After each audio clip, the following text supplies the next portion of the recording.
கிறிஸ்துவுக்குள் அருமையான சகோதர சகோதரிகளே, மீண்டும் இந்த வாரம் உங்களோடு கூட ஃபேஸ்புக் வழியாக இந்த செய்தியை கொண்டு வருவதில் நான் பெரும் மகிழ்ச்சி அடைகிறேன். ஏனெனில் எத்தனையோ காரியங்கள் சொல்ல வேண்டும் என்று தோன்றுகிறது. எல்லாவற்றையும் சொல்வதற்கு நேரம் காணாது. ஆனாலும் சிலவற்றை நான் சொல்லத்தான் வேண்டும். தயவுசெய்து இது ஒரு தெளிவை உங்களுக்கு கொண்டு வரும் என்பதில் மிகுந்த நம்பிக்கையோடு கூட நான் இந்த நிகழ்ச்சியிலே இதை உங்களோடு கூட பேச நான் ஆசைப்படுகிறேன். இந்த நாளில் நான் உங்களோடு கூட பேச நினைத்திருந்த சப்ஜெக்ட் என்னவென்றால், சபைகளிலே அந்நிய பாஷைகளில் பேசலாமா என்பதுதான் கேள்வி. சபைகளிலே அந்நிய பாஷைகளிலே பேசலாமா? விசுவாசிகள் ஆராதனைகளிலே சபையிலே அந்நிய பாஷைகளில் பேசலாமா? இவைகளை நாங்கள் தெரிந்து கொள்ளலாம். வேதம் இதை குறித்து என்ன சொல்லுகிறது என்பதைத்தான் இந்த நாளிலே நான் உங்களுக்கு கற்றுத்தர ஆசைப்படுகிறேன். What the Bible really teaches about it. சபையில் அந்நிய பாஷையில் பேசலாமா பேசக்கூடாது?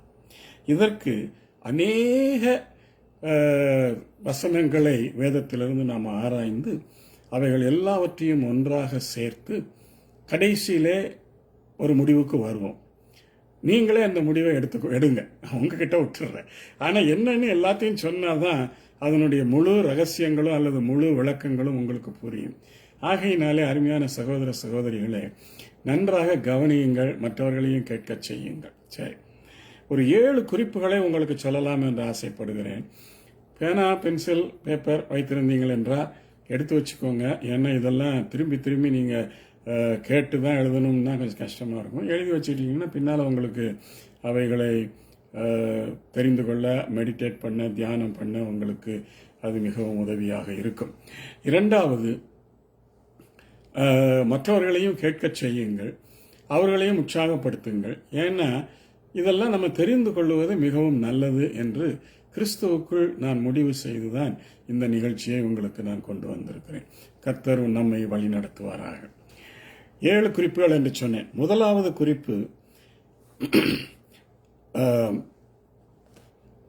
1 கொரிந்தியர் 12ஆம் அதிகாரம் 28ஆம் வசனம். 1 கொரிந்தியர் 12ஆம் அதிகாரம். இந்த குறிப்புகள் எல்லாம் தயவுசெய்து எழுதி வச்சுக்கோங்க. ஏன்னா இதெல்லாம் நமக்கு தேவைப்படும் பின்னால் அதை சிந்திக்கும் பொழுது. 1 கொரிந்தியர் 12ஆம் அதிகாரம் 28ஆம் வசனம். நானே உங்களுக்கு வாசிக்கிறேன் இப்பொழுது. தேவனானவர் சபையிலே 1வது அப்போஸ்தலரையும், 2வது தீர்க்கதரிசிகளையும், 3வது போதகர்களையும், பின்பு அற்புதங்களையும், பின்பு குணமாக்கும் வரங்களையும், ஊழியங்களையும், ஆளுகைகளையும், பற்பல பாஷைகளையும் ஏற்படுத்தினார் என்று நீங்கள் எல்லாம் இந்த 12, 13, 14, 15 இந்த 1 கொரிந்தியர்ல எல்லாம் படிச்சிருப்பீங்க. Very good. இப்போ அதுல இருந்து நான் எடுத்து பேசிக்கொண்டிருக்கிறேன். என்ன செய்யறாரு பாருங்க, 7 ஊழியங்களை சபையில் தேவன் ஏற்படுத்தினார் என்று போட்டிருக்கிறது. தேவன் ஏற்படுத்தினார், கிறிஸ்து கூட அல்ல, பரிசுத்த ஆவியானவர் கூட அல்ல, தேவன் ஏற்படுத்தினார் என்று பவுல் தெளிவாக எழுதுகிறார். அதில் அவர் என்னத்தை சேர்த்திருக்கிறார்? அப்போஸ்தலர்களிலிருந்து ஆரம்பித்து பற்பல பாஷைகள் பேசுவதில் கொண்டு முடித்திருக்கிறார். அப்போ சபையிலே பற்பல பாஷைகளை பேசுவது எதற்காக, ஏன் பேசலாம் என்பதை குறித்து நாம் கொஞ்சம் சிந்தித்த நலமாயிருக்கும் அல்லவா? இது தேவன் நியமித்த ஒரு காரியம். ஏங்க 7 ஊழியத்தை சொல்லிட்டு அதுல 1ல மற்ற வரங்களை, அவையாருடைய வரங்களை எல்லாத்தையும் விட்டுட்டு கடைசியில பற்பல பாஷைகளையும் ஏற்படுத்தினார் என்று சொல்லப்பட்டிருக்கிறது. பழைய ஏற்பாட்டின் காலத்தில் சபை கிடையாது. பழைய ஏற்பாட்டின் காலத்தில் பிதாவானவர் தானே ஆளுகை செய்து வந்தார். நாங்கள் இப்பொழுது புதிய ஏற்பாட்டில் புதிய உடன்படிக்கையின் கீழ் நாங்கள் வந்திருக்கிறோம், கிருபையிலே வந்திருக்கிறோம் என்று சொல்லி எல்லாம் நீங்கள் எவ்வளவோ கற்றிருப்பீர்கள். இப்பொழுது அந்த சபை, பழைய ஏற்பாட்டில் சபை கிடையாது, அந்த சபையில் 7 காரியங்களை சொல்லிவிட்டு அதிலே 7வதாக பற்பல பாஷைகளையும் ஏற்படுத்தினேன் என்று சொல்லியிருக்கிறார். பற்பல பாஷைகளையும் அவர் ஏற்படுத்தினார். எதற்காக ஏற்படுத்தினார் என்பதைத்தான் நாங்கள் இன்னைக்கு தியானிக்க போகிறோம். அதில் என்ன தேவனுடைய நோக்கம் இருந்தது, அவருடைய சித்தம் அதில் என்ன இருந்தது, இதையெல்லாம் நாம் பார்க்க வேண்டும். ஆகையினால ஒட்டு மொத்தமாக பரிசுத்த அதாவது அந்நிய பாஷையில சபையில பேசக்கூடாது அப்படின்னு சொல்றது அவ்வளவு சரியா இருக்காது. ஆண்டவர் அதை நியமித்திருக்கிறார். ஏன் என்று தெரிந்து கொள்வோமே. நல்லா இருக்குதா? அது நல்லா இருக்குதா? ஓகே, தெரிந்து கொள்வோம். இரண்டாவது, இயேசு சொன்னார், இது பிதாவினுடைய காரியம். இரண்டாவது, இயேசு என்ன சொன்னார்? மார்க்கு 16 அதிகாரம் 17 வசனத்திலே விசுவாசிகளால் நடக்கும் அடையாளங்களாவன. சரியா? விசுவாசிகளால் நடக்கும் அடையாளங்களாவன. அவிசுவாசியை பத்தி இங்க பேச்சே கிடையாது. விசுவாசிகளால் நடக்கும் அடையாளங்களாவன. அடையாளங்கள். அதுல இயேசு எதை கொண்டு வருகிறார்? பிசாசுகளை என் நாமத்தினாலே பிசாசுகளை துரத்துவீர்கள். முதல் அடையாளம். இந்த பாருங்க, விசுவாசிகளாக நீங்கள் இருப்பீர்கள் என்றால் நீங்கள் பிசாசை துரத்துவதற்கு ஆயத்தமா இருக்க வேண்டும். துரத்த முடியுங்க. முடியாதுன்னு சொல்லிக்கொண்டே இருக்காதீங்க. நீங்கள் பிசாசை துரத்த முடியும். அது எப்படி என்று பின்னால படிப்போம், ஒன்னொன்னா படிப்போம். இரண்டாவது என்ன சொல்லுகிறார்? நவமான பாஷைகளை பேசுவீர்கள். இந்த நவமான பாஷைகளை பேசுவீர்கள் அந்நிய பாஷை என்று இயேசு சொல்லலையே, நவமான பாஷைகளை என்று தானே சொல்லி இருக்கிறார் அப்படி என்று சில கருத்துக்கள் சொல்லப்படுகிறது. இந்த பாருங்க, நியூ டங்ஸ் என்று போட்டிருக்கு. நியூனா என்ன அர்த்தம் தெரியுமா? unknown, new to me, and I am speaking in that tongue, though it becomes unknown tongue for me. ஒன்று, அதுக்கு புதிய என்று அர்த்தம். இரண்டாவது, unknown என்று அர்த்தம், அறியாதது என்று அர்த்தம். நான் அறியாத பாஷைகளை, அப்போ விசுவாசிகள் புது பாஷைகளிலும், அதாவது அன்னோன் டங்ஸ்களிலும், அறியாத பாஷைகளிலும் அவர்கள் பேசுவார்கள். இது விசுவாசிகளுடைய அடையாளம் என்று இயேசு சொன்னார். இரண்டாவது பாயிண்ட் இதுதான். விசுவாசிகளுக்கு இது ஒரு அடையாளம். இந்த அடையாளத்தை அவர் பரிசுத்தாவியின் அபிஷேகத்தோடு இணைத்திருக்கிறார். அது எப்படி, ஏன் என்பதை நான் விளக்கமா இப்ப சொல்ல போறேன். சரியா? இதை அவர் பரிசுத்தாவின் அபிஷேகத்தோடு இணைத்திருக்கிறார். அதெல்லாம் யோசித்து தான் அவர் சொல்றார். நல்லா கவனிச்சுக்கோங்க, அதெல்லாம் யோசித்து தான் அவர் சொல்றார். மூன்றாவது, சபை கூடி வருதல் என்று சொல்லி போடப்பட்டிருக்கிறது. அந்த சபை கூடி வருதலிலே, சபையில கூடி வரும் பொழுது அதுல கூடி வருகிறவர்கள் யாருங்க? அவிசுவாசிகள் அங்க வருவாங்க. they will come as visitors. But சபையில கூடி வருகிறவர்கள் யாரு? விசுவாசிகள். Body of Christ is comprised of believers. ரட்சிக்கப்பட்டவர்கள், விசுவாசிகள், இவர்கள் தாங்க சபை. இவர்கள் கூடி வந்திருக்கிற அந்த சபையிலே அவிசுவாசி எவராவது ஒருவன் வருவானா? இல்லைன்னு சொல்லல. சபையில அவிசுவாசிகள் தான் நிறைய பேர் வருவாங்க. அவங்கெல்லாம் அஃபண்ட், இந்த கதையெல்லாம் பேசக்கூடாது. இருக்கிறவங்க எல்லாம் விசுவாசிகள். ஆண்டவர் சொல்லியிருக்காரு, சபை கூடி வருதலை நீங்க விடக்கூடாதுன்னு சொல்லியிருக்கிறார். அப்ப அங்க இருக்கிற விசுவாசிகள் அந்நிய பாஷைகளிலே பேச வேண்டாமா, பேசணுமா, பேசக்கூடியதா? நீங்கள் பரிசுத்த ஆவியின் அபிஷேகத்தை பெற்றிருக்கிறீர்கள் என்பதற்கு அந்நிய பாஷையில் பேசுவது அடையாளம் என்பதை அதை நான் பின்னால விளக்க போறேன். அது அடையாளமா இருக்கிறபடியினாலே விசுவாசிகளாக கூடி வந்திருக்கிற சபையிலே நீங்கள் அந்நிய பாஷை பேசும் பொழுது மற்ற விசுவாசிகள் இவன் பரிசுத்தாவியின் அபிஷேகம் பெற்றிருக்கிறான் என்று அறிந்து கொள்வதற்கு வாய்ப்பு இருக்கிறதா இல்லையா? நீங்க தான் முடிவு பண்ணணும். வாய்ப்பு இருக்கிறதா இல்லையா? அவர்கள் எப்படி அந்நிய பாஷை பேசுகிறார்கள், அதனுடைய விளக்கம் என்ன, அதனுடைய எதற்காக, இந்த விளக்கத்தெல்லாம் அப்புறம் வச்சுக்குவோம். சபை கூடி வரும் பொழுது, விசுவாசிகளாக கூடி வந்திருக்கும் பொழுது 30 பேர் இருக்கிறாங்கன்னு ஒரு கணக்குக்கு வச்சுக்குவோமே, அதுல ஒரு 10 பேர் அந்நிய பாஷை பேசுறாங்கன்னு வச்சுக்குவோம். அப்போ 30 பேரும் 10 பேர் அந்நிய பாஷை பேசுறாங்க, அவங்க பரிசுத்தாவியை நினைப்பிருக்காங்க. மிச்சம் 20 பேர் என்ன செய்வாங்க? சரி, பரிசுத்தாவியினால் இவர்கள் நிறைந்து அந்நிய பாஷையில் பேசுகிறார்கள், ஆகவே நாங்களும் பரிசுத்தாவியினாலே நிறைந்து அந்நிய பாஷை பேசினால் என்ன அப்படிங்கிற ஒரு உற்சாகம் வருமா வராதா? என்ன கேட்டா வரும் என்று நான் நினைக்கிறேன். அதுதான் உண்மையான ஆவிக்குரிய நிகழ்ச்சி, ஆவிக்குரிய காரியம். அப்படி நீங்கள் பெறுவீர்கள் என்றால் நீங்கள் ஆவியிலே வளருவீர்கள். அவன் என்னடா அந்நிய பாஷையில பேசுறான், நான் என்னடா அந்நிய பாஷையில பேசலன்னு சொல்லி அவனை பார்த்து பொறாமப்பட்டு அவனுடைய வாழ்க்கை எப்படி இருக்குன்னு கொஞ்சம் ஆராய நீங்க வெளிக்கிட்டீங்க, அவனையும் எடுத்து கொடுத்தீங்க, நீங்களும் அந்நிய பாஷை பேச மாட்டீங்க. தேவையா இது? கொஞ்சம் யோசித்து பாருங்க. ஏன் யோசிக்காமலே நான் அநேக முடிவுகளை எடுத்து விடுகிறோம் என்று எனக்கு தோன்றவில்லை. வேதம் தான் இதெல்லாம் சொல்லுது. சபை கூடி வரும் பொழுது, விசுவாசிகளாக இருக்கும் பொழுது, அந்நிய பாஷையில பேசும் பொழுது மற்ற விசுவாசிகள் உங்களை ஆவியிலே அபிஷேகம் பண்ணப்பட்டவர் என்று அறிந்து கொள்வதோடு உங்களுக்கு ஒரு உற்சாகத்தையும் அவர்கள் கொடுப்பார்கள். இது அநேக சபையிலே நான் கண்டிருக்கிறேன். உற்சாகப்பட்டு அடுத்த நாள் பாஸ்டர்கிட்ட போய், பாஸ்டர் எங்களுக்கும் அந்நிய பாஷையில பேசலான்னு தோணுது, எப்படி அபிஷேகம் வருதுன்னு சொல்லித்தாங்கன்னு எத்தனையோ பேர் கேட்டிருக்கிறாங்க. அடுத்த வாரம் சொல்லிக் கொடுக்குறாரு, அடுத்த வாரம் அபிஷேகம் பெற்று அடுத்த வாரம் அந்நிய பாஷைகளில் பேசுறாங்க. இதனால சபையில எந்த குழப்பமும் கிடையாது, எந்த பிரச்சனையும் கிடையாது. எல்லாம் சபை நல்லா வளர்ந்து போகுது. 1000 2000 ஆகுது, 5000 ஆகுது, 10,000 ஆகுது, இப்படிதான் போகுது. எந்த சபையும் அந்நிய பாஷை பேசுவதனாலே ஒன்றுமில்லாமல் ஆகிவிட்டது, பிரச்சனைக்குள்ளாகிவிட்டது, கலகங்கள் வந்து விட்டது அப்படின்னு எந்த சபையிலையும் நான் இதுவரையிலும் கேள்விப்படலைங்க. என்னுடைய 45-50 ஆண்டு ஊழிய அனுபவத்தில் சொல்றேன், எந்த சபையிலையும் அந்த மாதிரி நான் கேள்விப்படலை.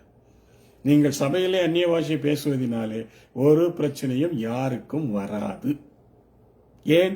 நீங்கள் பேசுவது பரிசுத்த ஆவியினால் ஏவப்பட்டு பேசுகிறீர்கள், பரிசுத்த ஆவியின் ஒத்தாசையோடு பேசுகிறீர்கள். அவர் கலகக்காரர் அல்ல, இயேசுவும் குழப்பமூட்டுகிறவர் அல்ல. ஆகையினால ஏனுங்க அந்நிய பாஷையில நல்லா பேசுங்க. சரி, இது மூன்றாவது பவுல் என்ன சொல்லுகிறார்? 1 கொரிந்தியர் 14ஆம் அதிகாரத்தை இப்பொழுது எடுத்துக்கொள்வோம். ஏன்னா இதெல்லாம் நம்ம தெரிஞ்சு கொள்வது நல்லது. குறிச்சு கொள்ளுங்க. 1 கொரிந்தியர் 14ஆம் அதிகாரம் 6ஆம் வசனத்தில் அவர் எழுதுகிறார்.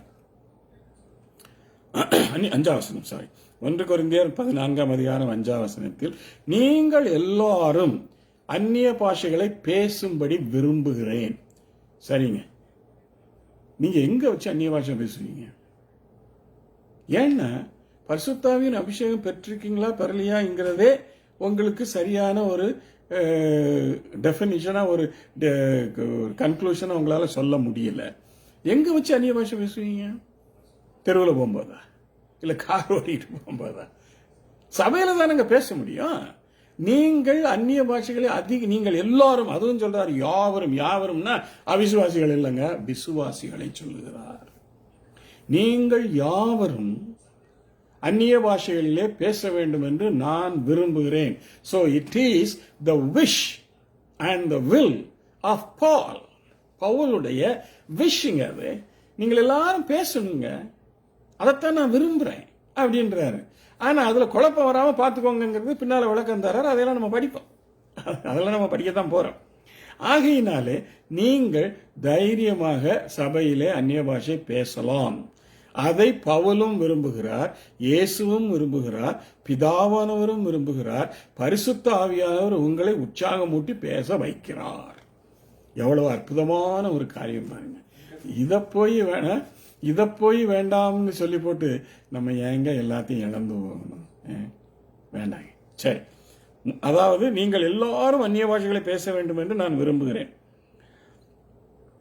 அதோடு கூட அவர் இன்னொன்னையும் சேர்த்து சொல்றாரு. அது என்ன வசனம் என்றால் 18ஆம் வசனம். 14ஆம் அதிகாரம் தான். 1 கொரிந்தியர் 14 விட்டு நான் எங்கேயும் போகல. 14ஆம் அதிகாரம் 18ஆம் வசனம். உங்கள் எல்லாரிலும் நான் அதிகமான பாஷைகளை பேசுகிறேன். சில கருத்துக்கள் இவ்வாறு சொல்லப்படுகிறது.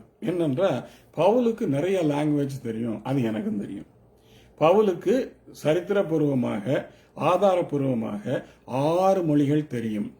அவர் 6 மொழிகளை பேசுவார். கிரேக்கம் பேசுவார், அராமிக் பேசுவார், ஹீப்ரு பேசுவார், மற்ற இன்னும் 3 மொழிகள் இருக்கு.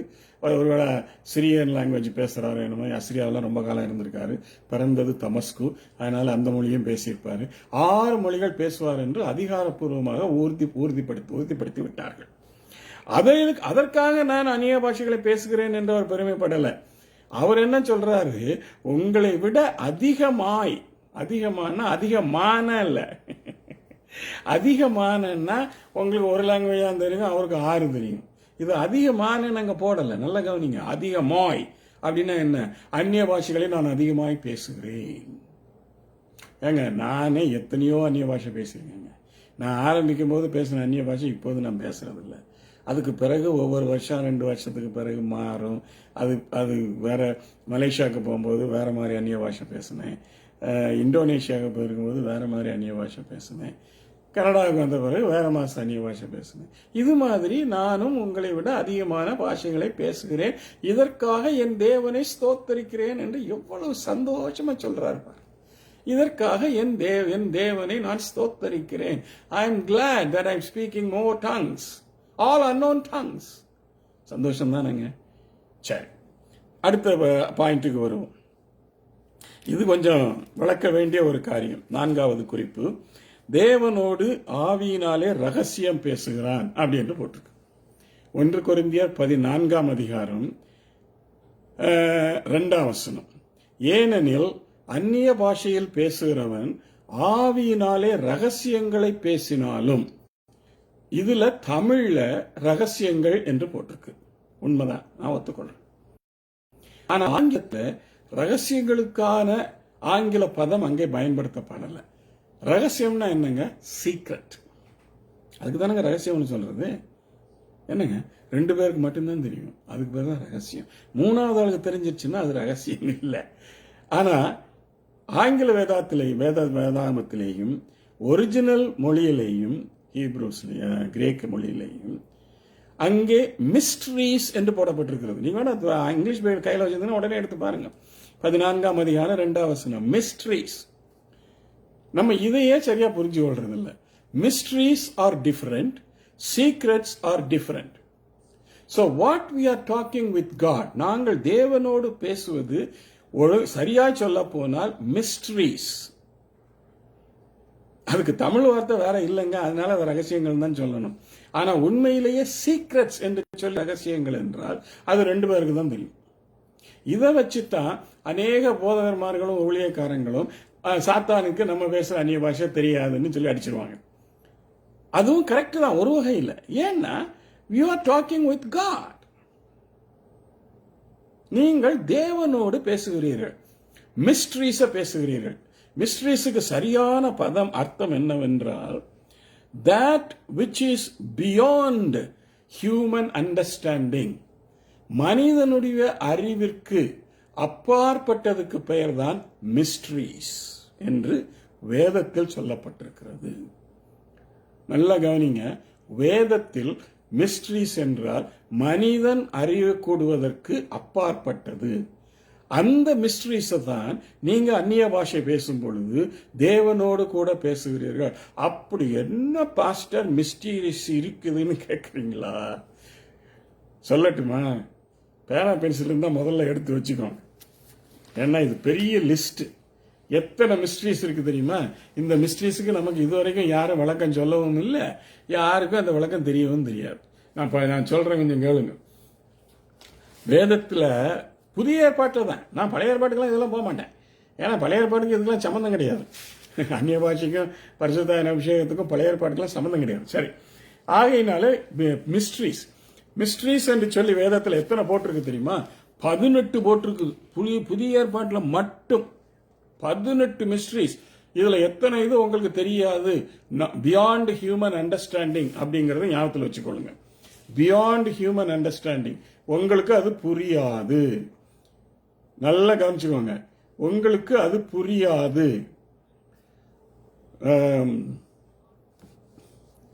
தயவு செய்து நல்லா புரிஞ்சுக்கோங்க, உங்களுக்கு அது புரியாது. திரும்ப திரும்ப அதையே சொல்லுகிறேன், கவனமா கேளுங்க தயவு செய்து. ஒரு நிமிஷம் என்ன மன்னிச்சுக்கோங்க, ஒரு பிழை ஒன்று வந்துட்டது. இல்லை அதில் இல்லை, இதில்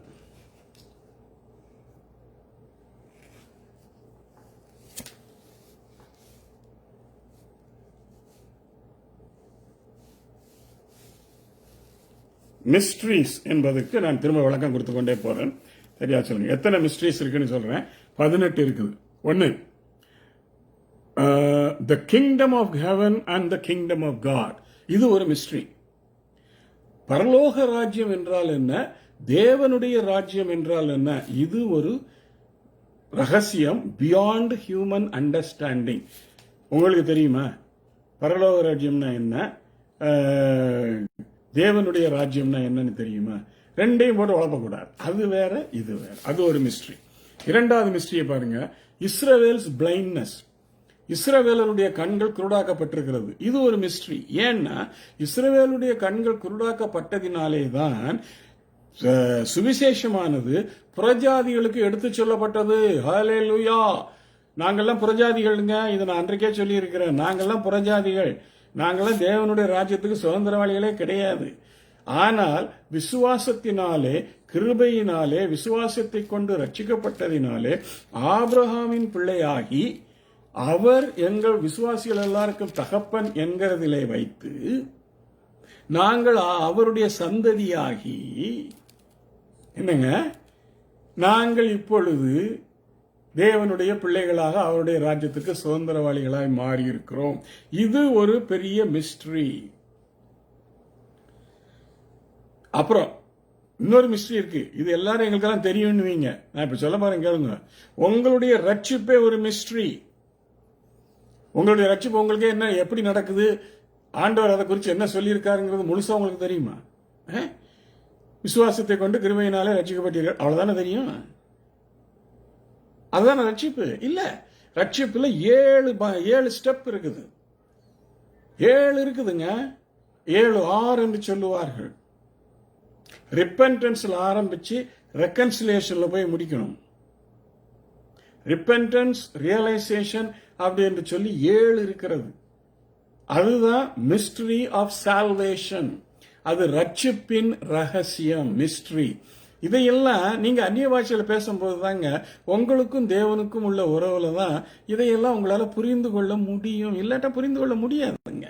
என்னால் அதை வளர்க்க முடியும். ஏன்னா இதெல்லாம் நல்லா அந்நிய பாஷையில பேசி எல்லாத்தையும் நான் புரிஞ்சுக்கிட்டேன். அதனாலதான் உங்களுக்கு எவ்வளவு விளக்கம் என்னால் சொல்ல முடிகிறது. அடுத்ததை பாருங்க, த டாக்ட்ரின் ஆஃப் காட் ஹெட், திருத்துவத்தினுடைய விளக்கம். அது ஒரு மிஸ்ட்ரி. இதை நாங்கள் சரியாக புரிந்து கொள்ள வேண்டும். இதில் அதிகமாக சொல்ல விரும்பல, ஏன்னா நிறைய அதை பத்தி நான் பேசிட்டேன்.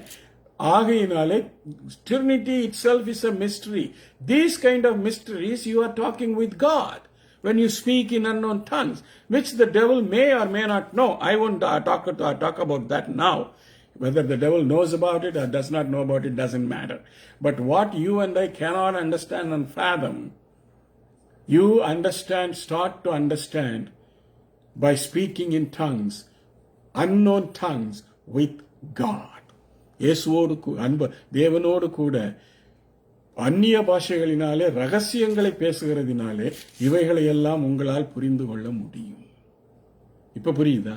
இத்தனை வந்திருக்கிறேன், 5 தான் வந்திருக்கிறேன். 6வது, சுவிசேஷமே ஒரு பெரிய மிஸ்ட்ரியா. பவுல் எழுதுறாருங்க, அதுக்கெல்லாம் வசனம் இருக்கு. அந்த வசனத்தெல்லாம் நான் கொடுத்தேன். எபிசியன்ஸ் 6:19 எடுத்து படிச்சு பாருங்க. சுவிசேஷமே ஒரு மிஸ்ட்ரி. இந்த சுவிசேஷம்ங்கிற மாதிரி எந்த மதத்திலாவது, எந்த மார்க்கத்திலாவது, எந்த பிலாசபராவது இந்த சுவிசேஷ மாதிரி கற்றுக் கொடுத்திருக்கிறார்களா? That's a mystery. That is beyond human understanding. பிலாசபர்ஸால் அது புரிய முடியாது, மற்ற மதத்தினரால் அது புரிய முடியாது. எந்த ஒரு மதத்தினருக்கும் சுவிசேஷம்னா என்னன்னு வழங்காது. நம்ம சும்மா ஒரே வார்த்தையில அது நல்ல நற்செய்தி என்று சொல்லிட்டு போய்கிட்டே இருக்கிறோம். No, that's a great mystery. எப்படி இந்த சுவிசேஷம் வந்தது? இந்த சுவிசேஷத்திற்கு ஆதாரம் யார்? இதனாலே எங்களுக்கு என்ன கிடைக்கிறது? நாங்கள் என்ன செய்கிறோம்? எங்களுக்கு இதனுடைய முடிவு என்ன? இதனுடைய முடிவில் நாங்கள் என்னத்தை அடைய போகிறோம்? இதெல்லாம் இருக்குது சுவிசேஷத்துல. It's a mystery. சரி, அதுக்கடுத்து இன்னொரு மிஸ்ட்ரி, gift of knowledge. எல்லாத்தையும் வாசிட்டு போயிடுறேன், ஏன்னா இதுக்கு மேல விளக்குனா உங்களுக்கு டைம் போயிடும். gift of knowledge 1 கொரிந்தியர் 13:2. அப்புறம் speaking in tongues, that's a mystery. அப்புறம் the rapture of the church, that is a mystery. ஏன்னா இன்னைக்கு இவ்வளவு பேர் இப்படி குழம்பி இருக்கிறதுக்கு காரணம் என்ன தெரியுமா? இந்த ராப்சர், இந்த மிஸ்ட்ரியா அவங்க இன்னும் புரிஞ்சு கொள்ளல. அதுதான் காரணம். So you have to understand all this by way of speaking in tongues. அதுக்கு தாங்க அந்நிய பாஷை ஆண்டவர் வச்சிருக்கிறாரு சபையில. நல்லா புரிஞ்சுக்கோங்க. ராப்சர். அப்புறம் கர்த்தருடைய சித்தம். கர்த்தருடைய சித்தத்தை அறிகிறது எப்படி? ஐயோ, எத்தனையோ செய்திகள் வருது, என்னமாமா வருது. திரும்பி உங்களை கேட்கட்டுமா, உங்களுக்கு கர்த்தருடைய சித்தத்தை அறிய முடியுமா? Do you have that understanding and knowledge? கர்த்தருடைய சித்தத்தை அறிகிறதுக்கு உங்களால முடியுமா? அந்த அறிவு ஞானம் உங்களுக்கு இருக்கிறதா? நீங்களே யோசித்து பதில் சொல்லுங்க. நான் இதை யாரையும் குற்றப்படுத்தவும் விரும்பல, யாருக்கும் நான் இதை குறித்து தவறாக சொல்லவும் விரும்பல. Do you know? அதான் என்னுடைய கேள்வி. Do you know God's will? அப்புறம் சபை, அதுவே ஒரு மிஸ்ட்ரியா. எபிஷியன்ஸ் 3:1-9, 5:32 என்ன சொல்லுகிறது? சபை அது தேவன், அது இயேசு கிறிஸ்துவினுடைய சரீரம். That is a mystery. That's not a secret. It's a mystery beyond human understanding. இதை போய் நீங்க அவிசுவாசிட்ட சொன்னீங்கன்னா அவன் நம்ம வளர்றோம்னு நினைச்சுக்குவான். நல்லா புரிஞ்சுக்கோங்க. He will be thinking that we are blabbering. ஏன்னா அது ஒரு மிஸ்ட்ரி. இந்த மிஸ்ட்ரியை நீங்க புரிஞ்சு கொள்ளணுமா? Speak in tongues in the church. Okay, நல்லா புரிஞ்சுக்கோங்க. அப்புறம் கிரைஸ்ட் இன் men, கிறிஸ்து உங்களுக்குள் இருப்பதே ஒரு பெரிய மிஸ்ட்ரி என்று சொல்லப்பட்டிருக்கிறது. கொலோசியர்ஸ் 1:26-27 கிறிஸ்து உங்களிலே இருப்பதே ஒரு மிஸ்ட்ரி.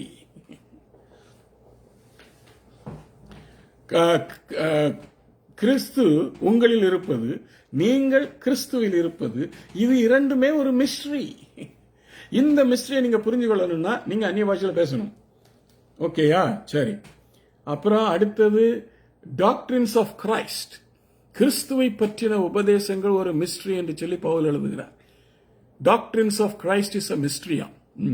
அது எதுல இருக்கு? கொலோசியன்ஸ் 4:3 இருக்கு. அடுத்ததை பாருங்க, ஸ்பிரிட் ஆஃப் லாலெஸ்னஸ், அதாவது சட்ட ஒழுங்கு இல்லாத ஒரு சூழ்நிலை இஸ் அ மிஸ்ட்ரி. ஆனா இந்த உலகம் அதுக்கு பின்னால்தான் போய்கிட்டு இருக்குது. They want everything to be lawless. அவங்களுக்கு லாவே பிடிக்கிறது இல்லை. They don't want law. They don't want rules and regulations. நான் அடிக்கடி சொல்லுவேன், ஒரு மாலுக்கு போனாலே அங்க முதல்ல ஒரு போர்டு இருக்கும். அந்த போர்டில் என்ன போட்டிருக்குன்னா, the rules and the code of conduct to be followed in this mall. இந்த மாலிலே நீங்கள் பின்பற்ற வேண்டிய code of conduct and rules அப்படின்னு போட்டிருக்கும். இது எல்லா இடத்துலயும் உண்டுங்க. ஆனா இந்த ரூல்ஸை ஃபாலோ பண்றதுக்கு மட்டும் இந்த கிறிஸ்தவங்களுக்கு பிடிக்க மாட்டேங்குது. Lawlessness. We are free. No. One thing you remember, you are freed from sin, but you are made slave to Christ. நல்ல ஞாபகத்தில் வச்சுக்கோங்க. You are freed from sin. It's a mystery. You are freed from sin and made a slave to Jesus. பாவத்திலிருந்து விடுதலையாகி இயேசு கிறிஸ்துவுக்கு அடிமைகளாயிருக்கிறீர்கள். வேதம் சொல்லுது, நான் சொல்லல. நாங்கள் இயேசுவுக்கு அடிமை. We have to follow what Jesus said. 2 கட்டளை கொடுத்தாரு அன்பை பத்தி. அதையாவது பின்பற்றுவோமா? அதையும் பின்பற்ற மாட்டோம்னா you fall into that category of lawlessness. சாத்தானுடைய இதுக்கு போயிடுறீங்க. Under Christ is law, rules and regulations. Everywhere in the church there should be rules and regulations. In the court of law, even in the உலகத்துல ஒரு நீதிமன்றத்துல rules and regulations. There is a rules and regulations to be followed in schools, in institutions, in colleges, in universities. ஆனா இப்ப இருக்கிற எல்லாரும் என்ன நினைக்கிறாங்கன்னா, we don't want to follow any rules, we have all the rights. No brother, no sister, you have to follow rules, otherwise you will be penalized. Bible says, government says, the world says, the constitution says, and the law of this nation says. You have to be following the rules and regulations. Lawlessness is not God's. Lawlessness is satanic. It is Satan's strategy. சாத்தானுடைய காரியம்தான் lawlessness. அதனால இந்த நியாயப்பிரமாணத்தையும் கொண்டு போய் குழப்பி அதையும் இந்த லாலெஸ்னஸ்ல கொண்டு போய் ஐயோ வேண்டாங்க, அதெல்லாம் அப்புறம் பேசுவோம். So lawlessness is a kind of mystery. அதையும் நல்லா புரிஞ்சுக்கோங்க. அதுக்கு பிறகு இருக்குது ஏன் இதெல்லாம் இருந்தும் சாத்தானை ஏன் அவர் அழிக்கவில்லை, அல்லது இப்பொழுதே ஏன் கட்டி போடவில்லை? இன்னும் ஏன் அவனை விட்டு வைத்திருக்கிறார்? அந்த 1000 வருஷ அரசாட்சியில தான் கட்டி போடணுமா? இப்பயே அவனை கட்டி போட்டா நாங்கள்லாம் விடுதலையா இருக்கலாமே. பாவத்திலிருந்து எங்களை விடுதலையாக்கினாரு, சாத்தானிலிருந்து நாங்க விடுதலை ஆக்கி இருக்கலாமே. அவனை பிடிச்சி இப்ப that is a mystery that you will know only when you speak in tongues, unknown tongues with God. Then only you will understand. I know the reason why Satan is let loose till today. எனக்கு தெரியும். ஆனா இதை சொன்னா நீங்க pastor இப்படிதான் பேசுவாருன்னு நினைப்பீங்க. I know the reason why he is let loose. The reason is very simple. Because of God's righteousness. அப்ப righteousness பத்தி படிக்கணும். அது ஒரு பெரிய மிஸ்ட்ரி. எவ்வளவு மிஸ்ட்ரிஸ் இருக்கு பாத்தீங்களா? இதையெல்லாம் புரிஞ்சுக்காம அந்நிய பாஷையில பேசக்கூடாது அப்படின்னு அடிச்சா என்னங்க? ஓகே, சரி. கடைசியா ஒண்ணு சொல்றேங்க. கடைசியில வெளிப்படுத்தின விசேஷத்துல போட்டிருக்கு மிஸ்டரி பாபிலோன். அது என்னங்க மிஸ்டரி பாபிலோன்? பாபிலோன்னு சொல்லிட வேண்டியதுதானே. அதை என்னுடைய புஸ்தகத்திலே நான் விளக்கி இருக்கிறேன். இப்பொழுது அதை நான் விளக்க ஆரம்பிச்சா ரொம்ப லேட் ஆகும். Mystery Babylon is nothing but United States of America of today. Very simple. இதை நீங்க மனசுல வச்சுக்கோங்க. உங்களுக்கு விளக்கம் தேவைன்னா எப்பனாலும் எனக்கு ஃபோன் பண்ணுங்க. விளக்கம் தேவைப்படும் பொழுது நான் உங்களுக்கு ஃபோன்ல விளக்கம் தரேன். 647-839-8393. என்னோட கூட நீங்க தைரியமா பேசலாம். நீங்க அதுக்கெல்லாம் கவலைப்பட வேண்டிய அவசியமே இல்லை. Mystery Babylon is nothing but, again I repeat, Mystery of Babylon is nothing but United States of America of today. Period. விளக்க வேணுமா? என்னோட தொடர்பு கொள்ளுங்க. புரியாம மிஸ்ட்ரீஸை பத்தி இப்படிலாம் சொல்லிக்கிட்டு நீங்க தேவனோட மிஸ்ட்ரீஸை பேசுங்க, ரகசியங்களை பேசுறோன்னு சொல்லி போட்டு சாத்தானுக்கு தெரியாதுன்னு சொல்றாங்க. இந்த பாருங்க, இதெல்லாம் அறியாமையில பேசுறதுங்க. இதை வச்சுக்கிட்டுலாம் நீங்க சபையில அந்நிய பாஷை பேசாம இருக்கக்கூடாது. அந்நிய பாஷை நல்லா பேசணும். சரியா? ஓகே. அப்புறம் 5வது பாயிண்ட், 4 பாயிண்ட், 4வது பாயிண்ட் கொஞ்சம் லாங்கா போயிடுச்சு. 5வது பாயிண்ட் பவுலே திரும்பவும் சொல்லுகிறார். 1 கொரிந்தியர் 14ஆம் அதிகாரம். திரும்ப சொல்றேன், 1 கொரிந்தியர் 14 தான் நிக்கிறேன். 1 கொரிந்தியர் 14ஆம் அதிகாரம் 39ஆம் வசனம். அந்நிய பாஷைகளை பேசுவதற்கு தடை செய்யாதிருங்கள். ஏங்க தடை செய்யாதிருங்கள்னா எங்க வச்சு தடை செய்யறாங்க? அதை தடை செய்யக்கூடாதுன்னு பவுல் சொல்றாருங்கிறது உங்களுக்கு அர்த்தமாகுதா? சபையில அந்நிய பாஷை பேசாதீங்க, பேசக்கூடாதுன்னு தடை பண்றாங்க. தடை பண்ணாதீங்க அப்படின்னு பவுலே சொல்றாருங்க. அதுக்கு விளக்கமும் தராரு. அந்த விளக்கத்தை நம்ம கொஞ்சம் இப்ப புரிஞ்சு கொள்வோம். Why people they should not stop you speaking in tongues in the church. ஒரே ஒரு காரணம் தான் அதுக்கு எல்லாரும் சொல்லுவாங்க. என்ன காரணம் தெரியுமா? சபையிலே அந்நிய பாஷைகளை பேசுகிற எவனும் அதற்கு அர்த்தம் சொல்ல கடவன். அந்த அர்த்தம் சொல்லாவிட்டால் அவன் பேசாமல் இருக்க கடவன். அக்ரீடுங்க. நான் அதுக்கு எந்த விதமான மாற்று கருத்து நான் சொல்லலை. ஆனால் அங்க ஒரு ஆனால் இருக்கு. அந்த ஆனால மட்டும்தான் இப்ப சொல்ல போறேன். சபையில நீங்கள் அந்நிய பாஷைகளை பேசுவதற்கென்று நேரமும் காலமும் உண்டு. அது தெரியுமா உங்களுக்கு? எல்லாவற்றையும் செய்ய ஒரு காலம் உண்டுன்னு பிரசங்கில போட்டிருக்கு. அதுல அந்நிய பாஷை பேசுறதுக்கு ஒரு காலம் உண்டுன்னு போடலையே பாஸ்டர் அப்படின்னு கேட்பீங்க. அதுவும் எனக்கு தெரியும். எல்லாவற்றையும் செய்ய ஒரு காலம் உண்டு. சபையில அந்நிய பாஷை நீங்கள் எப்பொழுது பேசலாம்? ஆராதனை சமயத்தில் பேசலாம். தேவனோடு துதிக்கும் பொழுது பேசலாம். தேவனை ஆராதிக்கும் பொழுது நீங்கள் அந்நிய பாஷையில் பேசலாம். ஏனென்றால் அதற்கும் பவுலே விளக்கம் சொல்லுகிறார். இப்படி இருக்க எண்ணத்தினாலெனில் 14ஆம் வசனம். நான் இன்னும் 14 அதிகாரத்தில் தான் இருக்கிறேன். 14ஆம் வசனம். எண்ணத்தினாலெனில் அந்நிய பாஷையில் விண்ணப்பம் பண்ணினால் என் ஆவி விண்ணப்பம் பண்ணுமே என்று கருத்து பயனற்றதா இருக்கும். அக்செப்டட். உங்க ஆவிதான் விண்ணப்பம் பண்ணுது. இதையும் நீங்க சொல்லுவீங்க. ஆனா அதே நேரத்தில் நாங்கள் எப்படி ஜெபிக்கிறது என்று தெரியாமல் இருக்கும் பொழுது பரிசுத்த ஆவியானவர் எங்களுக்காக பெருமூச்சுகளோடு ஜெபம் பண்ணுகிறார். அவர் எனக்கு தனியாவா ஜெபம் பண்றாரு? அவருக்கு தனியாக அப்படி ஒவ்வொருத்தருக்கும் ஜெபம் பண்ண அவருக்கு நேரங்காலம் கிடையாது? முடியுமா அவரால்? கோடி பேர் இருக்கிறீங்க, ஒவ்வொருத்தருக்கும் தனித்தனியாக அவர் ஜெபம் பண்ணிட்டு இருக்க முடியுமா? அவர் என்ன செய்கிறாரு? உங்களுக்கு அந்நிய பாஷைகளை தருகிறார். அந்த அந்நிய பாஷைகளை நீங்கள் தேவனோடு ஜெபியுங்கள். அப்பொழுது பரிசுத்த ஆவியானவர் என்னத்தை பேச வேண்டும் என்று அவர் உங்களுக்கு சொல்லி தருவார். ஆகையினாலே ஏன் அப்படி சொல்றேன்னு கேளுங்க. இப்படி இருக்க செய்ய வேண்டியது என்ன? அப்படி இருக்கும் பொழுது, அதாவது என்னுடைய கருத்து பயனற்றதா இருக்கும் என்கிற சூழ்நிலை உருவாகும் பொழுது செய்ய வேண்டியது என்ன? நான் ஆவியோடும் விண்ணப்பம் பண்ணுவேன். அதுக்காக ஸ்டாப் இல்ல, அங்க ஸ்டாப் சொல்லல அவர் பவுலே. ஏங்க ஸ்டாப்பா சொல்லியிருக்காரு? ஆவியோடும் விண்ணப்பம் பண்ணுவேன், கருத்தோடும் விண்ணப்பம் பண்ணுவேன். அதாவது எப்படியும் சபைகள்ல அரை மணி நேரமாவது குறைஞ்சது ஆராதனை வேலை இருக்குமா இல்லையா? இல்லைன்னு சொன்னீங்கன்னா நான் ஒத்துக்க மாட்டேன். இந்த அரை மணி நேரமும் பாடல்களும் நடனங்களும் எல்லாம் போய்கொண்டிருக்கும். அது பாட்டுக்கு போய்கிட்டு இருக்கட்டுங்க. நீங்க என்ன பண்ணுங்க? அந்நிய பாஷையில் பேசுங்க. பவுல் சொல்றாரு, ஆவியோடும் விண்ணப்பம் ஜெபிப்பேன், விண்ணப்பம் பண்ணுவேன், ஆவியோடும் ஸ்தோத்திரம் பண்ணுவேன். அரை மணி நேரம் இருக்குல்ல, உங்க சபையில எவ்வளவு நேரம் ஆராதனை வேலை என்று உங்களுக்கு நல்லாவே தெரியும்.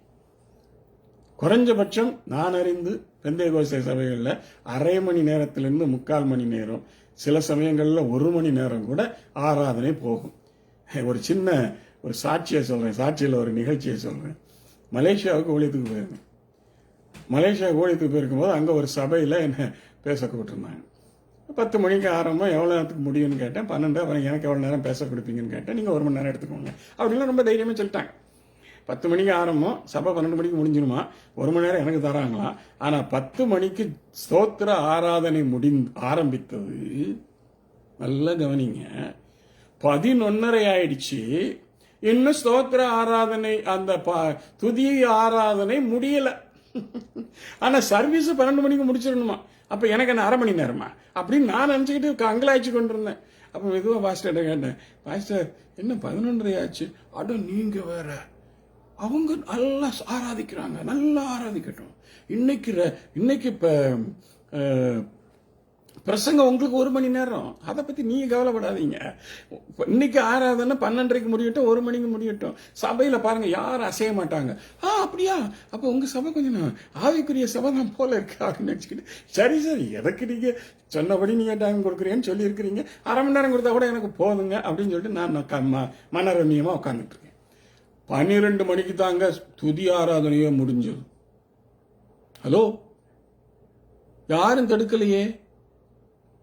அரை மணி நேரம் முதல் 1 மணி வரையிலும் அந்நிய பாஷைகளிலே துதித்தார்கள். அதுக்கு பிறகு பாடல் ஆராதனை ஆரம்பித்தது. அது 1 மணி நேரம் ஓடிற்று. கருத்தோடு பாடினார்கள், ஆவியோடு துதி செய்தார்கள், கருத்தோடு துதி செய்தார்கள். எங்க அரை மணி நேரத்தில் 15 நிமிஷம் அந்நிய பாஷையில் பேசுங்களேன், 15 நிமிஷம் நீ கருத்தோட பாடுங்களேன். இல்ல 45 நிமிஷம்னா பாதி ஆக்கிக்கோங்க. 1 மணி நேரம்னா அரை மணி நேரம் அந்நிய பாஷையில் பேசுங்க, அரை மணி நேரம் கருத்தோட பாடுங்க. கர்த்தர் வேண்டான்னு சொல்றாரு. நீங்க அந்நிய பாஷையில் பேச வேண்டும் என்று கர்த்தர் விரும்புகிறார். அதுக்கு இன்னொரு பாயிண்ட் நான் வரத்தான் போறேன். அது சொல்லும் போது உங்களுக்கு இன்னும் அதிர்ச்சியாக இருக்கும். சரி, ஆகையினால நான் கருத்தோடும் இல்லாவிட்டால் நீ ஆவியோடு ஸ்தோத்திரம் பண்ணும் பொழுது, கல்லாதவன் ஒருவன் வந்தான், ஆவியோடு நீங்க ஸ்தோத்திரம் பண்ணும்போது அவன் வந்தான்னா அவனுக்கு ஒன்றும் புரியாது. உண்மைதானே? அப்படி ஒரு சூழ்நிலை வந்தா நீங்க கருத்தோட ஆரம்பிச்சிருங்க. உங்களுடைய ஆவி உங்களுடைய கட்டுக்குள் தான் இருக்கும். நீங்கள் உடனே அந்நிய பாஷை பேசுறதை நிறுத்தலாம். அது ஒண்ணு நிறுத்தக்கூடாத ஒன்று இல்லை. அதனால அந்த காரியங்களை நன்றாக செய்யுங்கள்.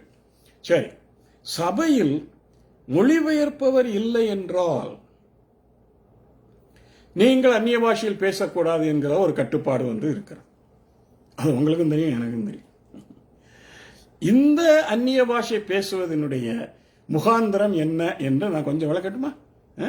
இது என்ன முகாந்திரம் என்றால், நீங்கள் ஆராதனையெல்லாம் முடிந்த பிறகு செய்தியின் வேளையிலே உங்களுக்கு கர்த்தர் ஒரு வெளிப்பாடை தருவார் என்று வைத்துக் கொள்ளுவோம்.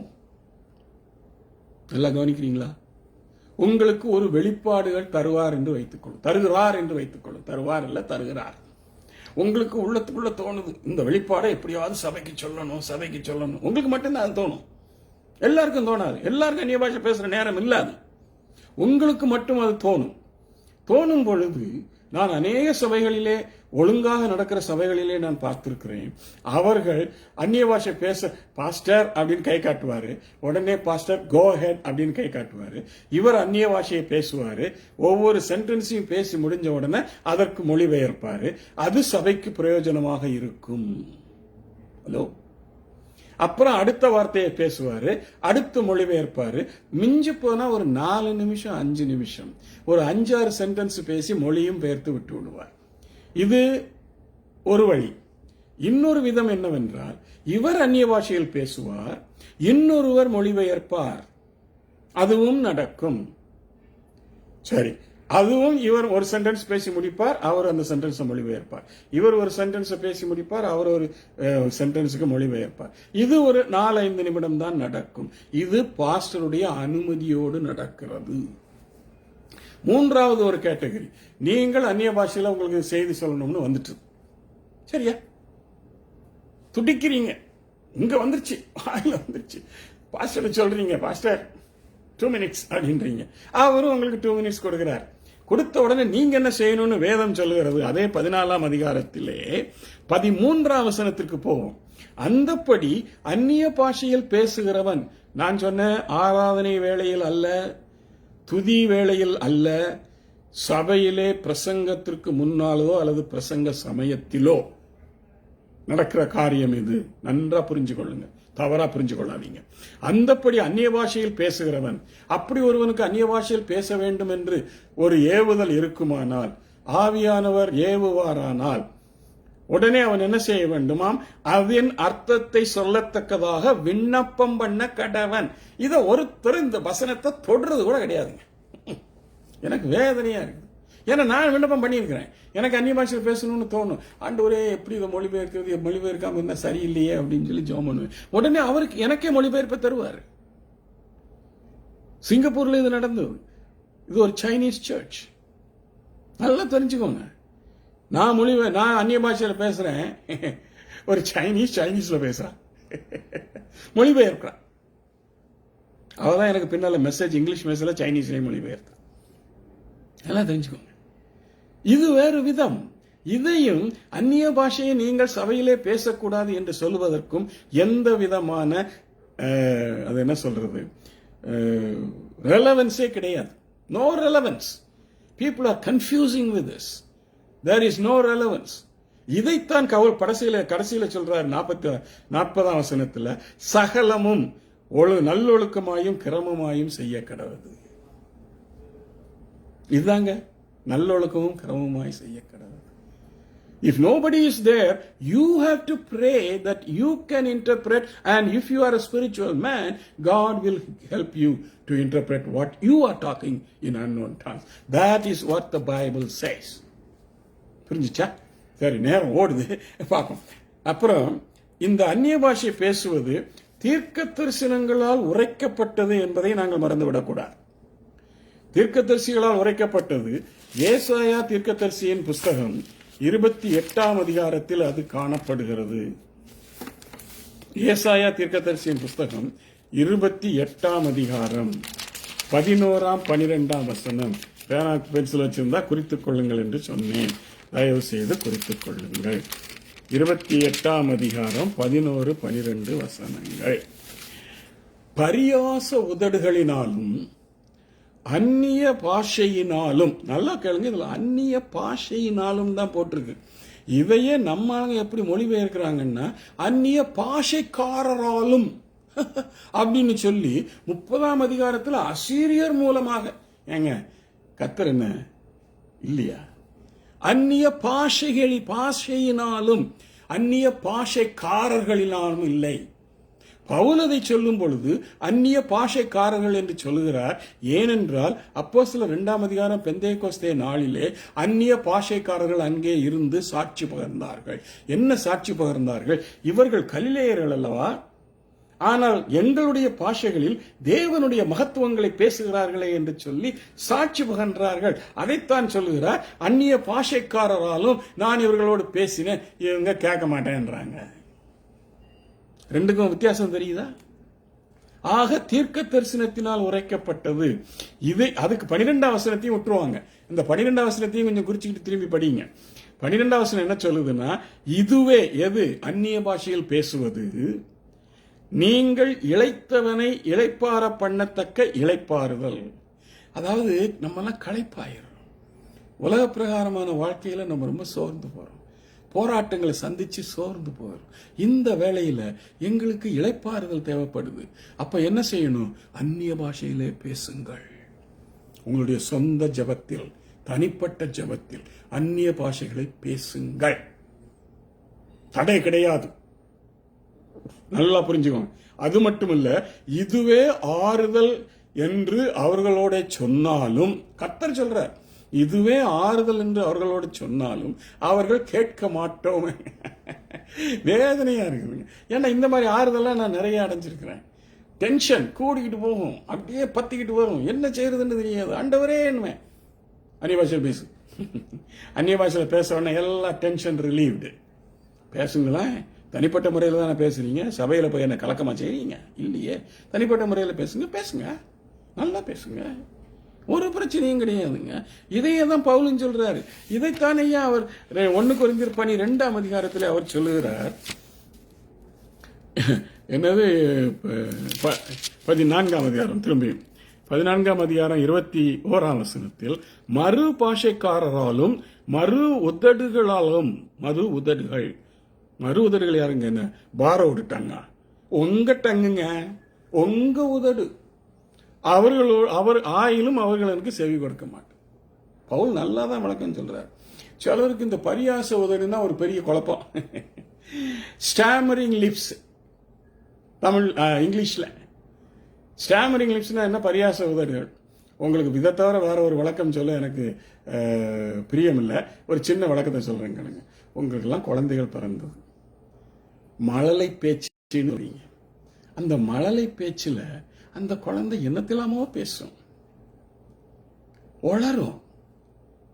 புதுசா வந்திருக்கிற அவங்க அந்த குழந்தை பேசுற அந்த மழலை பேச்சை புரியாதவர்கள் யாராவது வந்திருந்தாங்கன்னா அவங்களுக்கு அது புரியாது. ஆனா யாருக்கு புரியும்? அந்த தாய்க்கும் தகப்பனுக்கும் புரியும். அப்படி புரியலைன்னா நீங்க உங்க தாய்மையைத்தான் நான் கேள்வி கேட்க வேண்டும். புரியுமா புரியாதாங்க?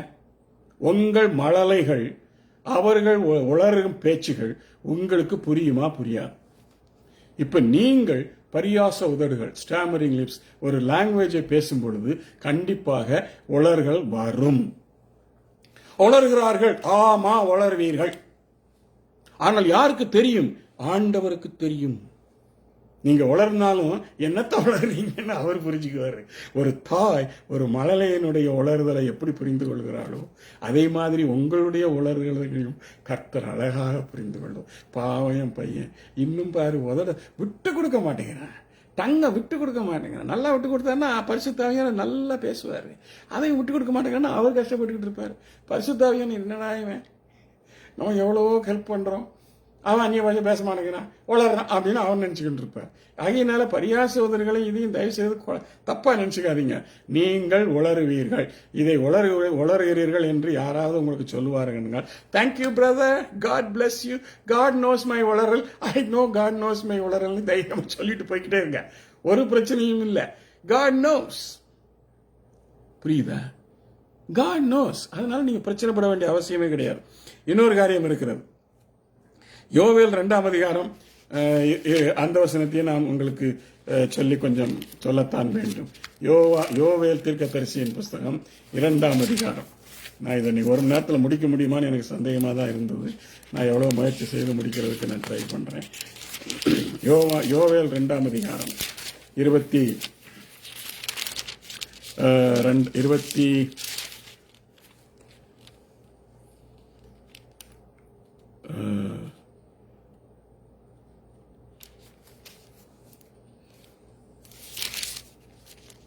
29ஆம் வசனம்.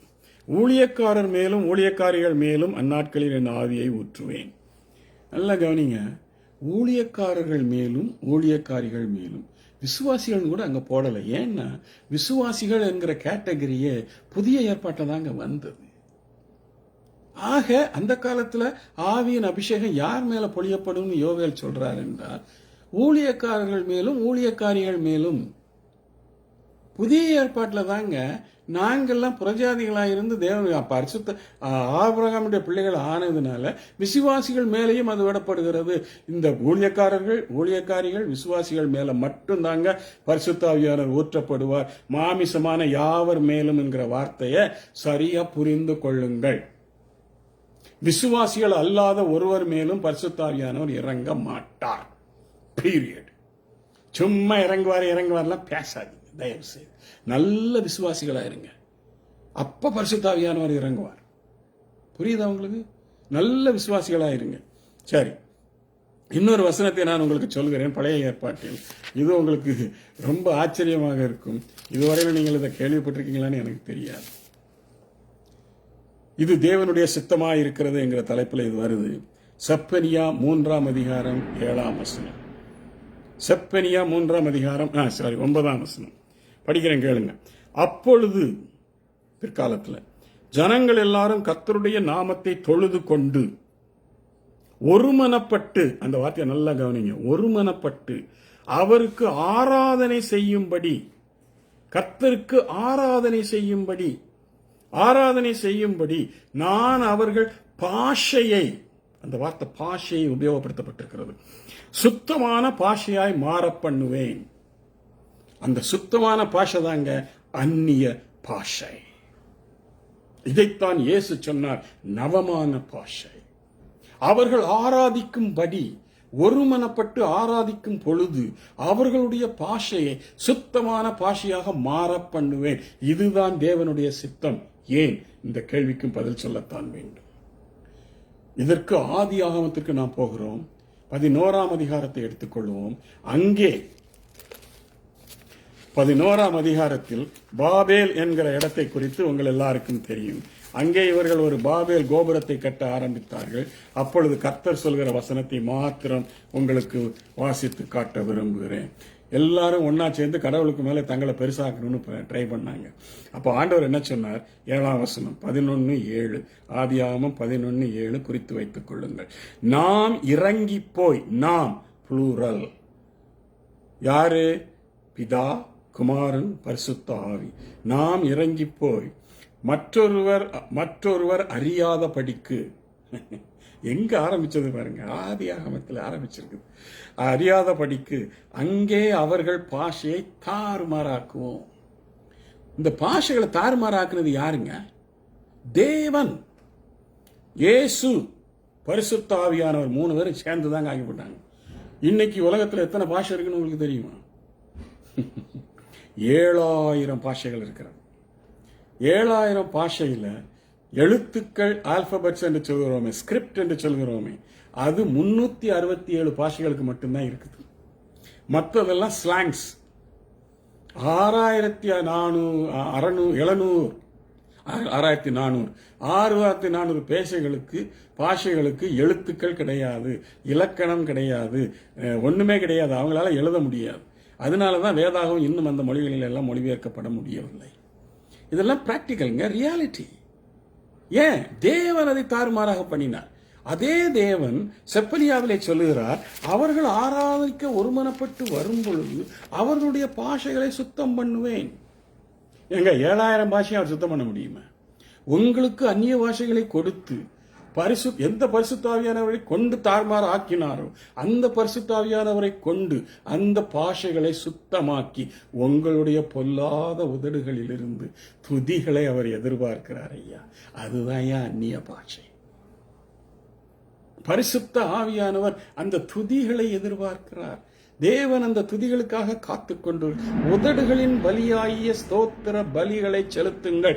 அதை பரிசுத்த ஆவியானுடைய ஒத்தாசையோடு அந்நிய பாஷைகளை செலுத்தினால் தேவன் எவ்வளவு மகிமைப்படுவார் என்று உங்களுக்கு தெரியுமா? தெரியாதா? நான் அறிந்திருக்கிறேன், தெரியும். அவருக்கு நன்றாகவே மகிழ்ந்திருப்பார். இதற்காகத்தான் அவர் அந்நிய பாஷைகளை ஏற்படுத்தினார். அதுவும் சபைகளிலே ஏற்படுத்தினேன் என்று சொல்லுகிறார். சபைகளிலே அந்நிய பாஷையை ஏற்படுத்தின தேவன் நீ அந்நிய பாஷைகளை பேசக்கூடாது என்று சொன்னார் எவ்வளவு வேதனைப்படுவார் என்று யோசித்து பாருங்கள் ஐயா. அவர் பரிசுத்த ஆவியானவர், நான் உனக்கு தேவனை துதிக்க அற்புதமான பாஷைகளை உன் வாயிலே தருகிறேன், நீ சபையிலே நீர் அதை சொல்லி என்னை ஸ்தோத்திரம் பண்ணு, என்னை ஆராதனை பண்ணு என்று சொன்னார். ஏனுங்க உங்களுக்கு கஷ்டமா இருக்குது? யாருங்க இந்த மனிதர்கள்? இவங்களா ஒரு உபதேசத்தை உருவாக்கிக்கிட்டு இவங்களா ஒரு தடையை போட்டுக்கிட்டு பவுல் சொல்லிட்டாரு, அந்நிய பாஷை பேசுவதற்கு தடை செய்யாதிருங்கள். தடை செஞ்சீங்கன்னா பரிசுத்தாவியை தடை செய்கிறீர்கள். பரிசுத்தாவிக்கு விரோதமான பாவம் இம்மையிலும் மறுமையிலும் மன்னிக்கப்பட மாட்டார். அந்த டீட்டெயில்ஸ்க்கெல்லாம் நான் இப்ப போகல, அதை அப்புறமா உங்களுக்கு கற்றுத்தருகிறேன். பரிசுத்தாவியை துக்கப்படுத்தாதிருங்கள், வேதனைப்படுத்தாதிருங்கள், அவரை அலோவ் பண்ணுங்க. பரிசுத்தாவியை அலோவ் பண்ணும்போது இன்னைக்கு ஒரு சின்ன டிப்பு மட்டும் கொடுத்துட்டு நான் முடிக்க போறேன். அந்த டிப்பு என்னன்னு அதை சொல்லணும்னு எனக்கு தோணுச்சு. You know who is the Holy Spirit? இந்த உலக பிரகாரமான பாஷையில் அவரை வர்ணிக்கவே முடியாதுங்க. ஒன்னே ஒன்று சொல்றேன் கேளுங்க. மிலிட்ரியில ஜெனரல்னு ஒரு போஸ்டர் கேள்விப்பட்டிருக்கிறீங்களா? அவன் தான் சீஃப் நினைச்சுக்கிட்டு இருக்கிறீங்க. ஆனா அதுக்கு மேலேயும் ஒரு சீஃப் இருக்கிறார். அவருக்கு பேர் என்ன தெரியுமா? Commander in chief. பரிசுத்தாவியானவர் யார் தெரியுமா? Commander in chief. ஜாக்கிரதையா இருங்க, அவருக்கு விரோதமா பேசினா ரொம்ப பொல்லாதாயிடும். He is the commander in chief. நான் ஒரு எக்ஸிகியூட்டிவ் சீஃப் எக்ஸிகியூட்டிவ் ஆபீசர் இப்படியெல்லாம் நானே பிரசங்கம் பண்ணியிருக்கேன். ஆனா இன்றைக்கு தான் நானே கத்திரிடத்திலிருந்து தெரிந்து பெற்றுக்கொண்டேன். He is commander in chief. He is my commander in chief. அவருக்கு கீழ்ப்படிஞ்சுதான் ஆகணும். அவரை துக்கப்படுத்தாதீங்க. அவருடைய வல்லமைக்கு அளவே இல்லை என்று ஆவியானவர் கர்த்தர் எனக்கு நீ கற்றுக் கொடுத்தார். How great is, how powerful he is, we people don't understand. I'm going to talk to that about that next week. What is the power of the Holy Ghost? நல்ல கவனிங்க. சபையில நீங்க அந்நிய பாஷை பேசலாம் என்பது என்னுடைய கருத்து, பரிசுத்த ஆவியானவருடைய கருத்து, இயேசுவினுடைய கருத்து, பிதாவினுடைய கருத்து. பவுல் சொல்லிட்டாரு, தடை பண்ணாதிருங்க, எல்லாரும் அந்நிய பாஷைகளை பேசுகளை விரும்புகிறேன் என்று சொல்கிறார். சகலத்தையும் ஒழுங்காயும் கிரமமாயும் செய்யுங்கள் என்று சொல்லிட்டார். போதுமா? இப்ப நீங்களே முடிவு பண்ணுங்க. உங்களுக்கு அந்நிய பாஷை பேசணும்னு தோணுனா பேசுங்க, இல்லாவிட்டா அது உங்க பாடு. கர்த்தர் உங்களை வழி நடத்துவாராக. ஜெபிப்போம். அன்பும் இரக்கமும் கிருபையும் நிறைந்த ஆண்டவரே, இதோ இந்த நாளிலே என்னுடைய மனதிலும் என்னுடைய சிந்தனையிலும் நீர் போட்ட சகல காரியங்களையும் உமக்கு நான் இந்த ஜனங்களுக்கு நான் என்னால் இயன்ற மட்டும் விளக்க முடிந்தது. கர்த்தாவே, உம்முடைய ஆவியானவர் என்னோடு கூட இருந்து விளக்க உதவி செய்தார். ஒவ்வொருவரோடு கூட நீர் பேசும், அவர்களை உற்சாகப்படுத்தும். ஆண்டவரே, உம்மை ஆராதிப்பதிலே இன்னும் அவர்கள் உற்சாகப்படட்டும். நீர் அதிலே மகிழ்ந்திருக்கிறீர். ஸ்தோத்திர பலிகளாகிய உதடுகளின் பலியாகிய ஸ்தோத்திர பலிகளை எனக்கு செலுத்துங்கள், அதிலே நான் பிரயோஜனமாயிருக்கிறேன், பிரியமாயிருக்கிறேன். பலிகளிலே நான் பிரியமாயிருப்பதில்லை என்று நீ சொல்லிவிட்டீர். ஆகையினாலே உம்மை ஸ்தோத்தரிக்கவும் துதிக்கவும் அந்நிய பாஷைகளிலே உம்மை நாங்கள் இன்னும் அதிகமாக துதிக்கவும். கர்த்தாவே, நீர் எங்கள் ஒவ்வொருவருக்கும் விசேஷமாக இந்த செய்தியை கேட்ட குழப்பங்களிலும் மற்றது சந்தேகங்களிலும் இருந்த ஒவ்வொருவரையும் நீர் தாமே கிளியர் பண்ணி, ஆண்டவரே, இதில் நல்ல முடிவை எடுக்கத்தக்கதாக நீர் அவர்களுக்கு கிருபை செய்ய வேண்டும் என்று ஜெபிக்கிறேன். இந்த எல்லா நன்மைகளையும் கிருபைகளையும் இயேசு கிறிஸ்துவினுடைய பெற்ற நாமத்தில் வேண்டிக் கொள்கிறேன் நல்ல பிதாவே. ஆமேன், ஆமேன். என்னோடு தொடர்பு கொள்ள 647-839-8393 தொடர்பு கொள்ளுங்கள். கண்டிப்பாக உங்களுடைய கேள்விகளுக்கும் தேவையான விளக்கங்களை தருவேன் கர்த்தருடைய கிருபையினாலே. நன்றி. கர்த்தர் உங்களை வழி நடத்துவாராக.